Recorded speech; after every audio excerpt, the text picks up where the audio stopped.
guys, today we're going to make some mozzarella. We're going to need a little bit of equipment. We're going to need some citric acid. We're going to need some liquid rennet. We'll need some slotted spoons, a knife, measuring spoons, a measuring cup. We'll need a microwave-safe bowl, as well as a microwave and a non-reactive pot filled with milk. Let's get our ingredients together and let's get started on this. For the first step, we are going to dissolve our citric acid and our rennet. The citric acid is going to be dissolved in 1 cup of water. The rennet is going to be dissolved in 1/4 cup of water.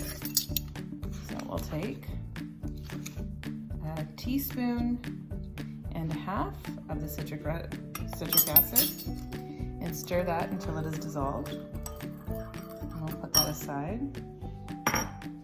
Then we will take our 1/4 cup of water and we will dissolve 1/4 teaspoon of rennet.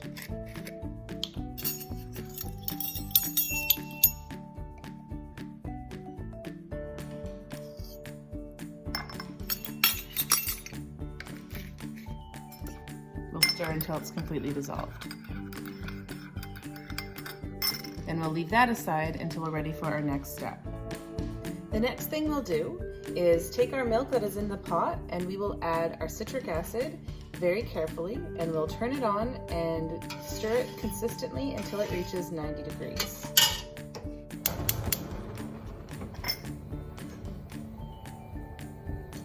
Citric acid.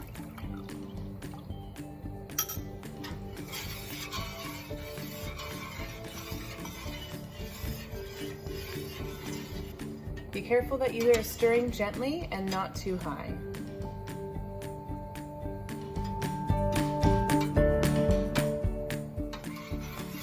When the mixture reaches 90 degrees, it's time to take it off the heat and carefully stir in the rennet while counting to 30. So heat is off and the thermometer is out.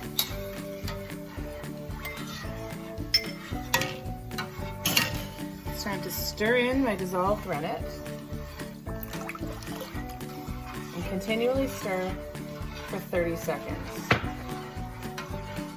30. I'm going to cover it with a lid and time it for 5 minutes. After 5 minutes, the milk should look silken and soft like tofu.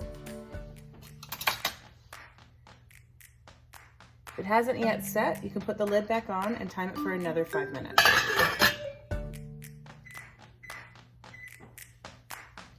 If after some additional time, your curds still don't look like they're setting, you can bring it up slowly back up to the temperature that you need and stir in a little more rennet.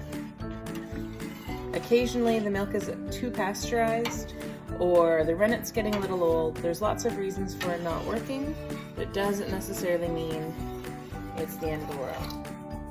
When we stir it in, be careful the way you stir it, because if you go too hard and heavy, you can break up the cultures. You just want to combine it a little bit. I'm going to turn this off, take off the lid, and give it another 5 minutes.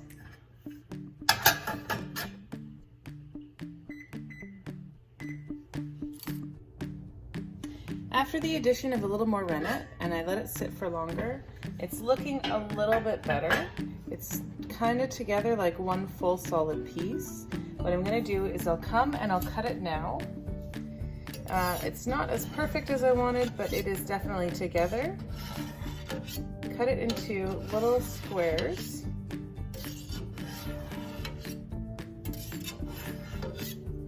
And then across in a pattern. It is cutting nicely. It might be hard to see on the video, but it is better than I expected, to be very honest. We're gonna put it back on medium heat and we're gonna stir very gently until it is 105. Let me just get this set up again. There we go. So medium heat. And as we stir, we're gonna be very, very slow because we do not want to break these clumps up too much. Very careful with our heat. Oh, guys, this looks perfect. I hope you can see that.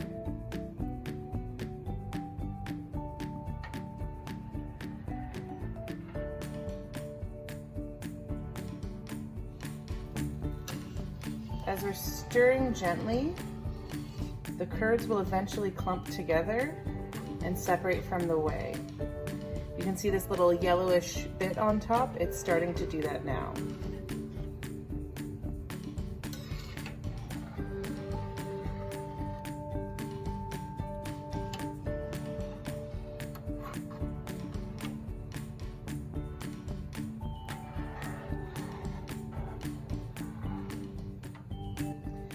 As we go, we can see them really clumping together, and we're just trying to heat up to about 105, which we are almost at right now.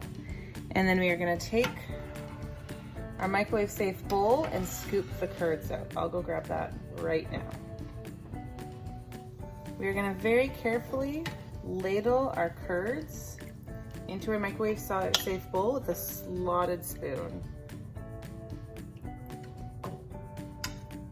A little bit of whey is okay in your bowl. A lot of it, not necessary. We've got the majority of the curds in. Strain out some of the whey. You're gonna need some of that liquid when you heat it up and knead it back together, so try not to make it too dry. But do add some of your whey back. I resorted to a spider because the slotted spoon really just wasn't doing it for me very well.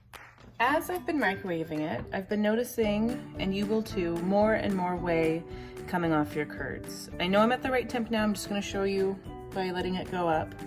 Sorry, let me just get right in the middle of the cheese there. I'm at 130 and it's slowly climbing. So I'm definitely at 135. I'm gonna tap this out. I'm gonna rinse out, dump out a little bit more of my whey. And then I've decided, in order to make my life easier, I'm gonna knead it in a bowl that's bigger. Okay. Another thing I wanna do is incorporate salt now. So this is where your salt, so the flavor of your cheese, is gonna be added. So if there's anything else you're adding outside of salt, as long as it's not too acidic, you can definitely go now. So what you wanna do is squeeze it with your fingers. Again, it's hot, which is why you're wearing gloves. You might wanna double up on the gloves. You can see the gooiness start to form. Like I've literally made cheese, which is really, really exciting. I'm gonna knead it together. Whew, it's hot. Until it forms 1 or 2 balls.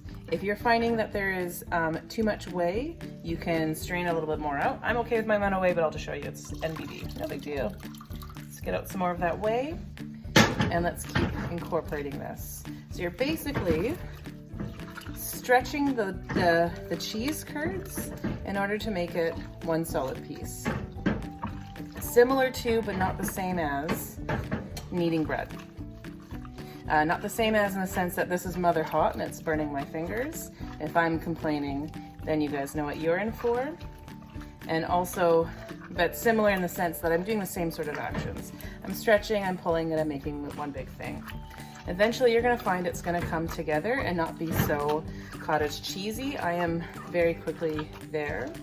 You guys can make it in small little balls to make bocconcini.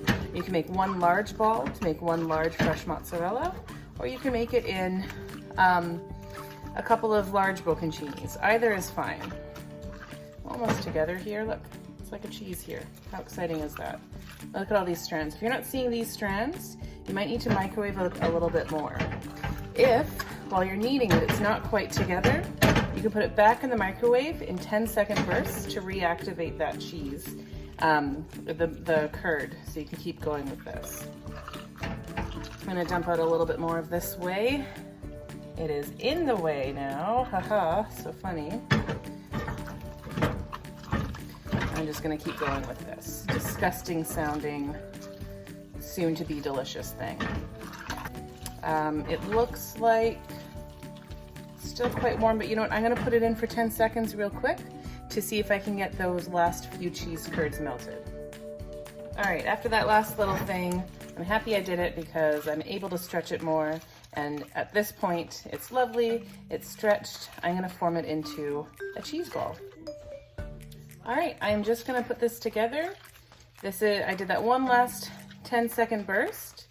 Your ball should be shiny and glossy on one side and a little piecey together. Just try to squeeze it all together. You can pinch it off on the bottom if you choose. You can just keep it like this. I'm gonna wrap it like this. I'll cool it down and I'll bring it into class for you all to try.